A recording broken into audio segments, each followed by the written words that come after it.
All right, so today I wanted to talk a little bit about the Level 2 team program, how to run it, kind of the overview of like what it looks like from the bird's eye view, and different strategies for progression and resets, stuff like that.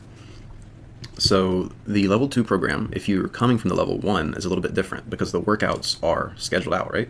Monday, Wednesday, and Friday, you'll have a scheduled workout. If you do want to work out on different days, you can go in and reschedule them. Or you can just fill them out as is, but it is set to be run Monday, Wednesday, Friday, although obviously it doesn't have to be. But the workouts are scheduled out, meaning if you miss one, you're at risk of falling behind, so consistency is even more important with this program. Another difference between the Level 1 and Level 2 is that each week is different.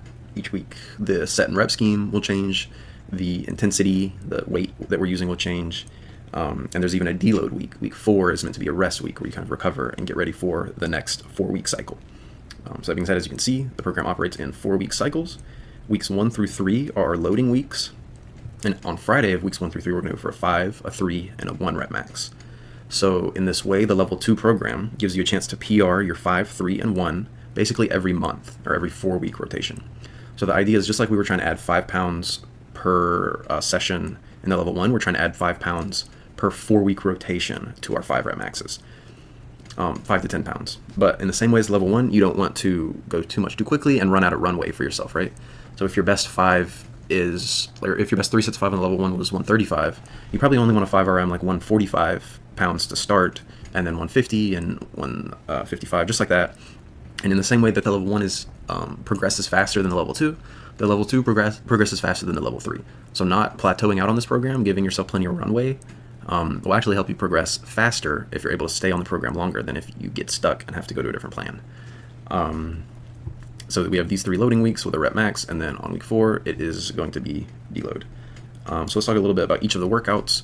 Just like the Level 1, each workout will have 3 exercises. So for day 1, we're always going to do back squats, deadlifts, and some variation of pull-ups.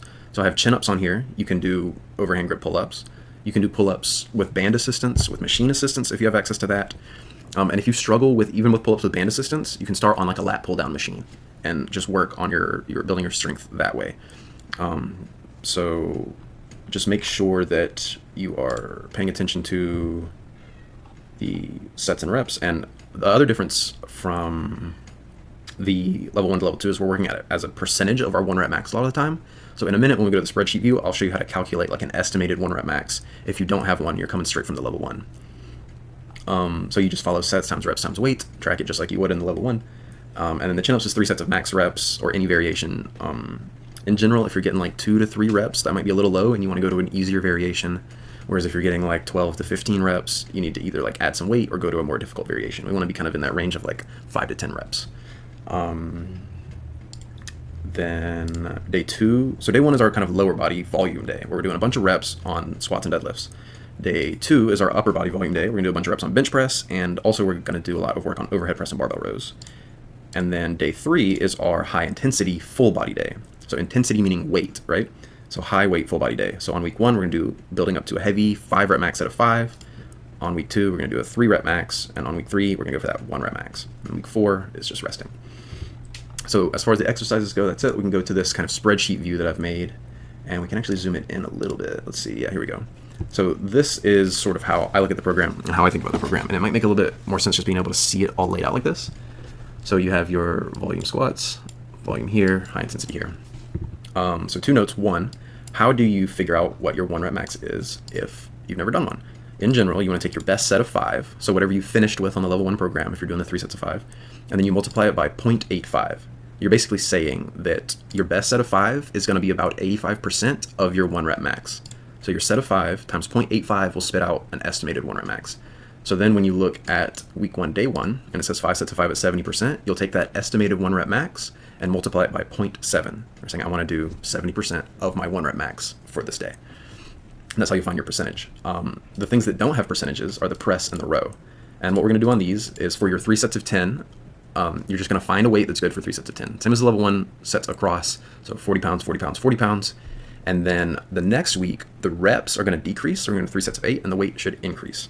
So if you did 40 for 10s, you can do 45 for 8, and then you can do 50 for 5, and then on our deload week, we're going to actually go a little bit heavy on these more accessory exercises. So then you'll just go up to 1 heavy set of 5.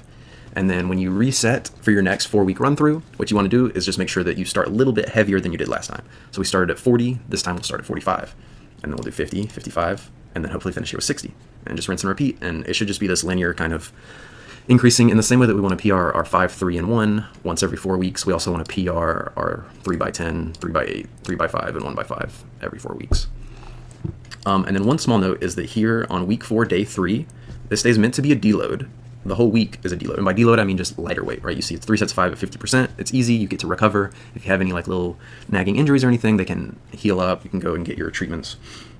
But then on this final day, a lot of times we'll use it kind of as a redemption day, where if you were unhappy with like a squat, a bench, or a deadlift on this day, you've had this whole week of rest, and now we can come in and retry for that new 1 rep max.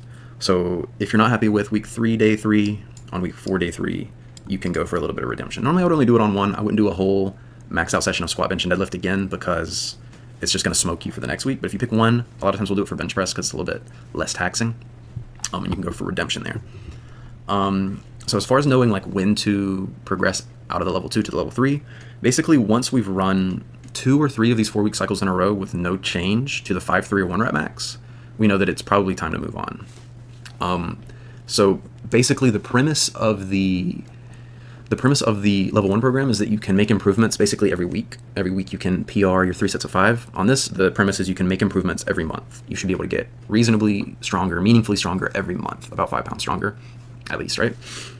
So once that is no longer true and you're thinking about moving on to the level 3 program, the level 3 program is going to expect progress about every 3 to 4 months for that same 5 to 10 pound progress. So you really want to make sure that you get the most out of this before you move on. But when you do get to the point where it's like that 5 rep max just comes back so quick every time and it's not budging, same with the 1s, then it's time to move on ahead to the next program.